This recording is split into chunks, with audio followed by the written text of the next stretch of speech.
আল্লাহ রসুল বলেন, আমার আপনার নবী দয়ার নবী বলেন, ইজা মাতাল ইনসানু ইনকাতা আনহু আমালুহু, মানুষ যখন মারা যাবে, মানুষ যখন ইন্তেকাল করে যাবে, ওই মানুষটার প্রতিটা আমলের দরওয়াজা আমার আল্লাহ পাক বন্ধ করে দেবেন। নামাজ, রোজা, হজ, যাকাত, দান, খায়রাত, জিকির, ফিকির, কোরআন তেলাওয়াত, সমস্ত দরজাকে আল্লাহ পাক বন্ধ করে দেবেন। সব বন্ধ। সে পীর হোক, অলি হোক, গৌস হোক, কুতুব হোক, আবদাল হোক, সফি হোক, সালেক হোক, দরবেশ হোক, ইমাম হোক, মুয়াজ্জিন হোক, মুহাদ্দিস হোক, মুফাসসির হোক, আর সাধারণ মানুষই হোক, মারা গেছেন মানে তার আমলের দরজা বন্ধ। তাহলে কবরে জিন্দেগির কোনো দাম আছে না, কোনো দাম নেই, সব দরজা বন্ধ। তবে আল্লাহ রসুল বলেন, ইল্লা মিন সালাসাতিন, যেই মানুষটা দুনিয়া থেকে যাবার সময় ঈমান টুকু নিয়ে যেতে পারবে, ইল্লা মিন সালাসাতিন, ওই বান্দা বান্দিটার জন্য আল্লাহ কিয়ামত পর্যন্ত তিনটে দরজা আমার আল্লাহ পাক খোলা রেখে দেবেন। জোরে বলো একটু মহব্বতে। তিনটে দরজা খোলা থাকবে। কাদের জন্য বলেন না? কাফেরের জন্য, বেঈমানের জন্য। কাদের জন্য বাপ? ইমানদারের জন্য। মাথায় টুপি পরলে ইমানদার, মুখে দাড়ি রাখলে ইমানদার, শরীরে জুব্বা পরলে ইমানদার? ইমানদার না। ইমানদার কাকে বলা হবে? আমানতু বিল্লাহি ওয়া মালাইকাতিহি ওয়া কুতুবিহি ওয়া রুসুলিহি ওয়াল ইয়াউমিল আখির ওয়াল কদরি খাইরিহি ওয়া শাররিহি মিনাল্লাহি তাআলা ওয়াল বাসি বাদাল মউত। এই কটা জিনিসকে যেই মানুষটা অন্তরে বিশ্বাস করলো, মুখে স্বীকার করলো, কাজে করে দেখিয়ে দিল, তাকে বলা হবে ইমানদার। বুঝতে পেরেছেন? এই সাতটা জিনিসকে। টুপি তো শিয়াদেরও আছে, শিয়াদের মাথায় টুপি নেই বলেন না? তা বলি কি আপনি আপনার মেয়ের সঙ্গে শিয়াদের ঘরে বিয়ে দেবেন?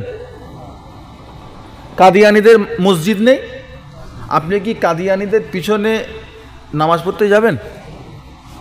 কবরের সেজদা দেয়, কবর চুমু দেয়, হ্যাঁ, কবর সেজদা করে, কবরে বসে বসে কাওয়ালি করে, ঢোল বাজায়, তবলা বাজায়, ছেলে মেয়ে একসঙ্গে গিয়ে মাথা ঠোকে। ওদের বাড়ি আপনার মেয়ের বিয়ে দেবেন? ওদের সাথে যৌথ হয়ে একসঙ্গে এক গরু কুরবানি দেবেন? তো হাহু দেন না রে বাবা, চলবে না? চলবে না। দাড়ি, টুপি, জুব্বা, পাগড়িটা বড় জিনিস নয়, আসল জিনিসটা হলো ঈমান। ঈমান, ঈমান।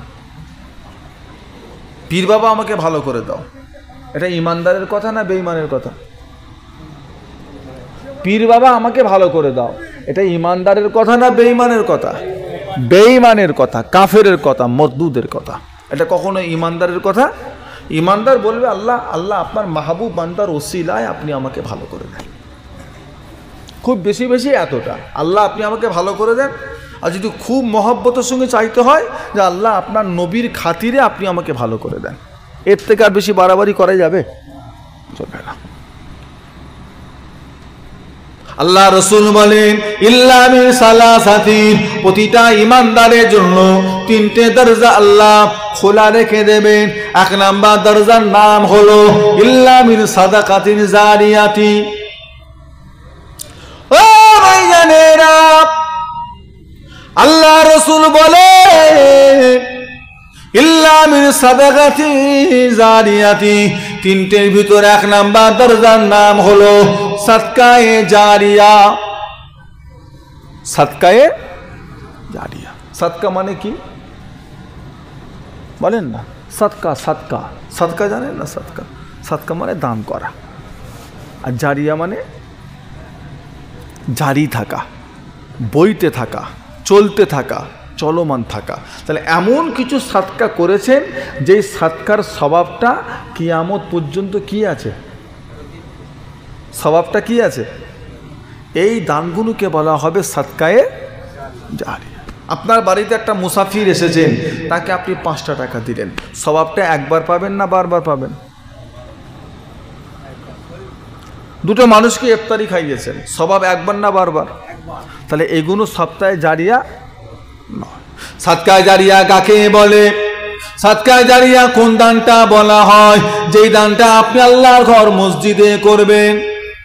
আপনার গ্রামের মসজিদে কাজ হচ্ছে, সেখানে আপনি 500, 1000, 2000 দান করলেন, 10-20 বস্তা সেমেন্ট মাটি দিলেন, কিছু রড কিনে দিলেন, 200, 500 ইট কিনে দিলেন, সেখানে আপনি মার্বেলটা কিনে দিলেন, মাদ্রাসায় কিছু দিলেন, উজুখানার কাজ হচ্ছে সেখানে কিছু দিলেন, মানুষের উজু করার জন্য পুকুরের একটা সানের ঘাট করা হচ্ছে সেখানে কিছু আল্লাহর রাস্তায় দান করলেন, দুটো গাছ বসিয়ে গেলেন, কি একটা মানুষের পথ চলার রাস্তা করে দিলেন, একটা কুয়া করে দিলেন, গ্রামের মানুষের খাওয়া দাওয়ার জন্য একটা পানির কল করে দিলেন।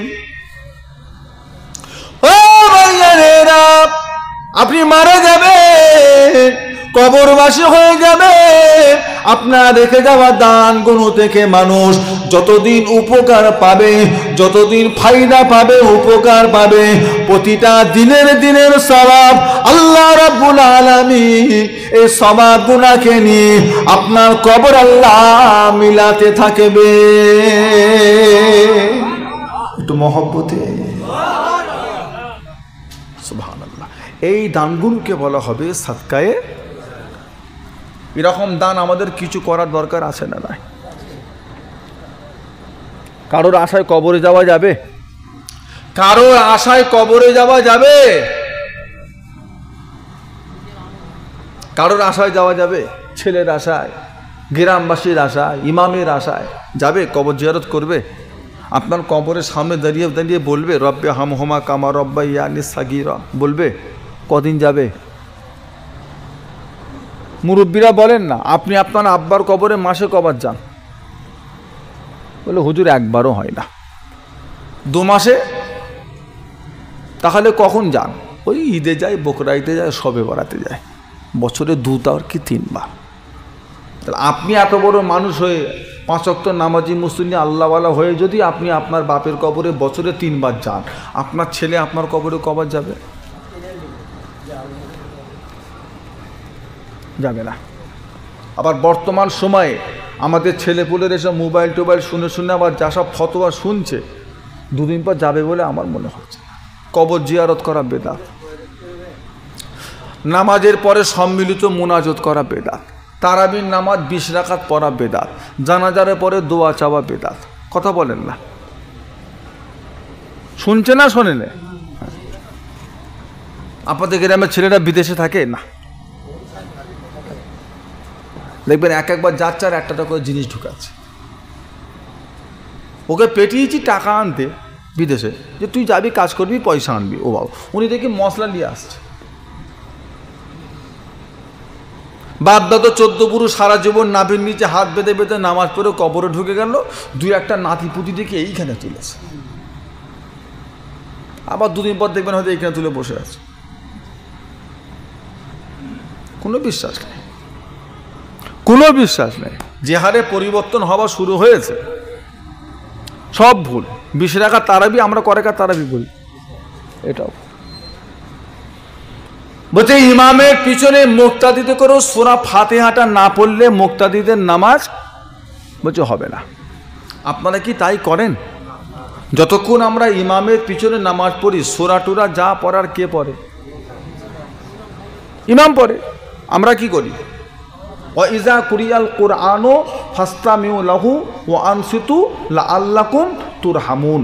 আল্লাহ কোরআন পাকের মধ্যে বলেছেন ওয়াইজা কুরিয়াল কুরআনু, তোমাদের কাছে যখন কোরআন পাক তেলাওয়াত হবে তখন তোমরা কি করো? চুপ থাকো এবং মনোযোগ সহকারে শোনো। সূরা ফাতিহাটা কোরআন না কোরআনের বাইরের অংশ? সূরা ফাতিহা যদি কোরআন হয়, আমাদের ইমাম যখন পড়বে আমরা চুপ থাকবো না, আমরাও মনে মনে পড়ব যে চুপ। আজকের মাগরিবের নামাজে আপনি মসজিদে গেলেন, আজকের মাগরিবের নামাজে আপনি মসজিদে গিয়ে দেখছেন ইমাম সাহেব প্রথম রাকাতের সেজদায় চলে গেছে, আপনি তখন মসজিদে প্রবেশ করলেন, মসজিদে প্রবেশ করে দেখছেন ইমাম সেজদায়, আপনি গিয়ে কি করবেন? সেজদায় যাবেন না? আপনি তো এই মসজিদে এসেছেন ইমামের অনুসরণ করার জন্য, তো তাহলে আপনি কি করবেন? আল্লাহু আকবার বেঁধে সেজদায়। আচ্ছা, এই যে আপনি প্রথম রাকাতের ইমামকে যে সেজদায় গিয়ে জয়েন করলেন, আপনি জয়েন করলেন, আচ্ছা এই রাকাতটা আপনার হলো না হলো নি? এই রাকাতটা আপনার হলো না হলো নি? এই রাকাতটা কি সালাম ফেরাবার পরে আপনাকে পড়ে দিতে হবে না হবে না? বুঝতে পারছেন? একটু বলেন না। আচ্ছা এইগুলো তো নতুন কিছু না বাবা, এটা তো পুরাতন জিনিস। তো আমি কি আপনাদের কাছে কোনো শক্ত কিছু জিজ্ঞাসা করলাম? আমি যদি বলতাম যে সেজদায় যাবার সময় আগে হাঁটু যাবে না হাত যাবে, তখন আপনার একটু সেই তো রে বাবা কোনটা আগে কপাল ঠেকাবো না আগে নাক ঠেকাবো, ব্যাপার আছে। সেজদা থেকে যখন উঠে দাঁড়াবো আমাদের হাত হাঁটুর ওপর ভর দিয়ে উঠবো না জমিনে হাত দেবো, একটা ব্যাপার আছে। আমি তো অত কঠিন কিছু জিজ্ঞাসা করি, আমি বলেছি ইমামকে আপনি সেজদায় গিয়ে জয়েন করেছেন, ইমামের সঙ্গে দুটো সেজদা আপনি দিয়েছেন, এই রাকাতটা আপনার হলো না হলো নি?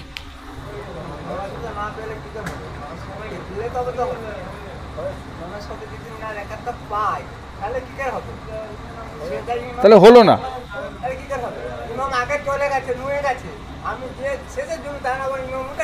না, আপনি সেজদা দিয়েছেন, আপনি ইমামের সঙ্গে সেজদা দিয়েছেন দুটো, সেজদা দিয়েছেন দুটো,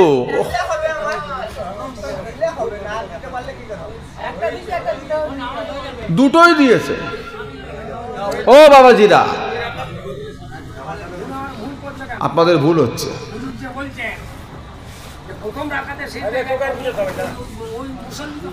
ঈশান নামাজে মসজিদে গেছেন, ঈশান নামাজে মসজিদে গিয়ে দেখছেন ইমাম সাহেব প্রথম রাকাতের রুকুতে আছে, আপনি তাড়াহুড়ো করে মসজিদে গেলেন, কাতারে দাঁড়িয়ে আল্লাহু আকবার বলে রুকুতে গিয়ে সুবহান রব্বিয়াল আসিম একবার পড়েছেন, সঙ্গে সঙ্গে ইমাম সাহেব সামি আল্লাহু লিমান হামিদা, আপনি মনে মনে কি পড়বেন?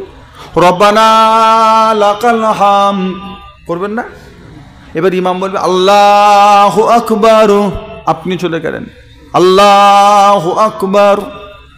আচ্ছা এই রাকাতটা হলো না হলো না?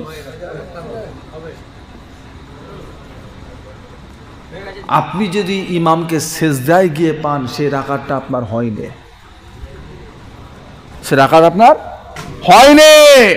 আপনি গিয়ে ইমামকে যদি রুকুতে গিয়ে জয়েন করতে পারেন এই রাকাতটা আপনার হয়ে গেল। সেজদায় গেলে সেজদায় গিয়ে পেলে রাকাত হলো না, রুকু দেওয়া ওয়াজিব। রাকাতে রুকু দেওয়া কি আপনাকে আপনার ওয়াজিব চলে গেছে, যে আপনার নামাজ রাকাতটা হবে কি করে?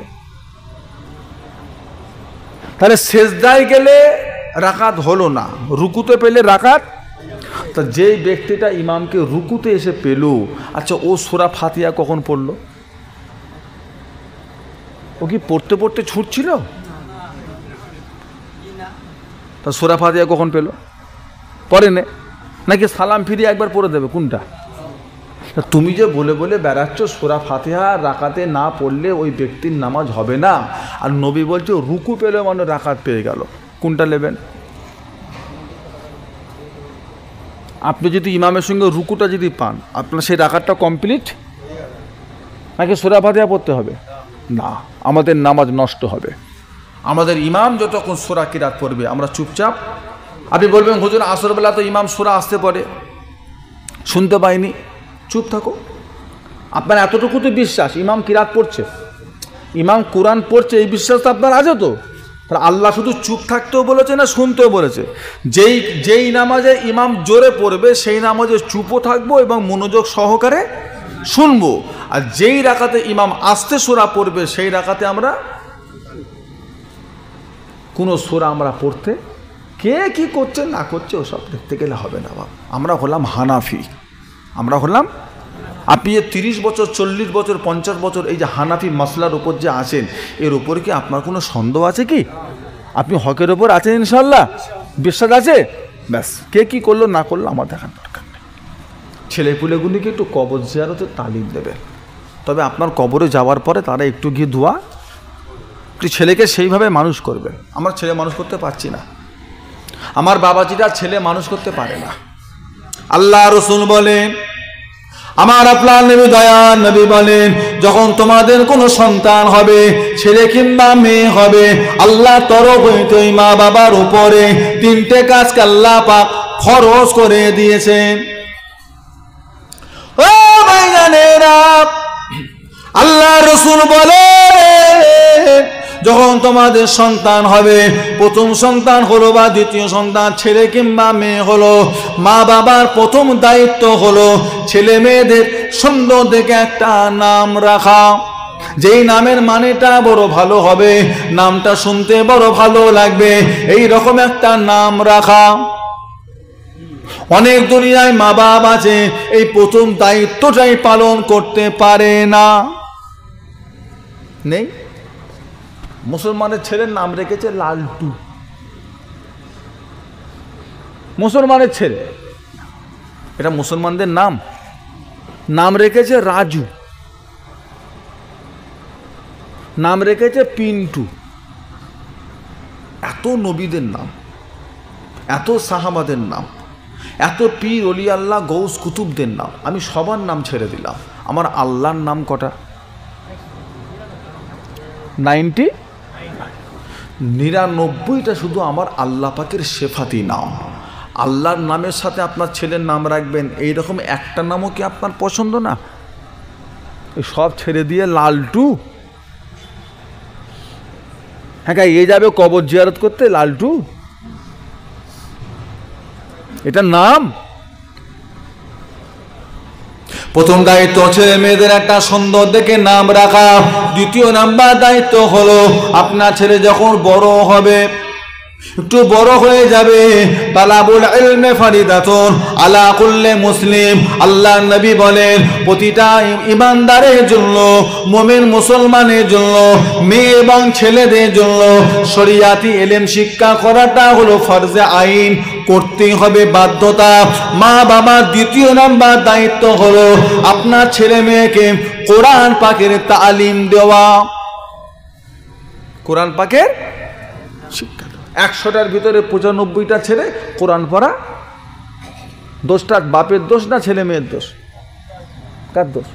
মশলা জানে না, মশলা জানে না, আপনার মেয়ে নিয়ম জানে না। মেয়েদের বহুত মশলা আছে, যে কোনো আম মাহফিলে বলা সম্ভব নয়। বাচ্চা ছেলে আছে, আইবুড়ো আছে, অবিবাহিত আছে, বাপদাটা বসে আছে। আপনার মেয়েকে যদি একটু মক্তবে পাঠাতেন, শিখতো। আজকে না শেখার জন্য কাউকে আর জিজ্ঞাসা করতেও পারে না, মরণ পর্যন্ত ওই ভুলটা ও মরণ পর্যন্তই করে যাবে, মরণ পর্যন্তই করে যাবে। 3 দিন 7 দিন 5 দিন একটা মহিলা মাসে মাসে নাপাক হয়। নাপাক যখন হয়ে গেল, তাকে এবার ফরজ গোসল করতে হবে। ফরজ গোসল করার শর্ত হলো কটা? 3টে। কি কি? নাকে পানি দেওয়া, গড়গড়া করা, এবং মাথার চুল থেকে নিয়ে পায়ের নখ পর্যন্ত গোটা শরীরটা ভালো করে যেন সর্বস্তরে পানিটা যেন পৌঁছায়।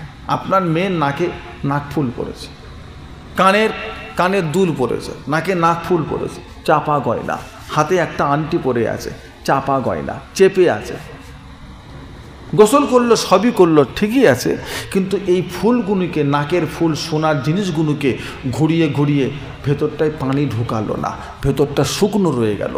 ফরজ গোসল আদায় হলো না? হলো না। আংটিটার ভিতরে পানি ঢুকলো না, ফরজ গোসল আদায় হলো? হলো। আপনার মেয়ে আপনার বাড়ির জন্য গমের আটার খামির করেছে, গমের আটা খামির করেছে, রুটি বানিয়েছে, সেদিন আপনার মেয়ে ফরজ গোসল করবে। এই যে খামির করেছে, তার নোকের ভিতরে কিছু গমের আটা ঢুকে রয়ে গেছে, ওর ভেতরটায় পানিটা পৌঁছালো না, ফরজ গোসল আদায় হলো? আমার কথা বুঝতে পারছেন? আবার এখনকার মেয়েরা আবার নোক রাখা শুরু করেছে, ডাইনি বুড়ি, ডাইনি হবে, ডাইনি রক্ত খাবে, রক্ত খাবে, নখ রাখা শুরু করেছে। ও তো আরও বেশি ঢোকার সম্ভাবনা। একটা চাষির জন্য আলাদা মশলা। একটা চাষি যদি মাঠে চাষ করে, তার নখের ভেতর যদি মাটি ঢুকে যায়, শরিয়তের হুকুম হচ্ছে, মশলায় বলা হয়েছে যে মাটি পানি শোষণ করতে পারে, মাটি পানি শোষণ করতে পারে। যদি নখের ভেতর যদি মাটিও থাকে, সে যদি হাত ধোয়, সেই পানি তার নখের ভেতর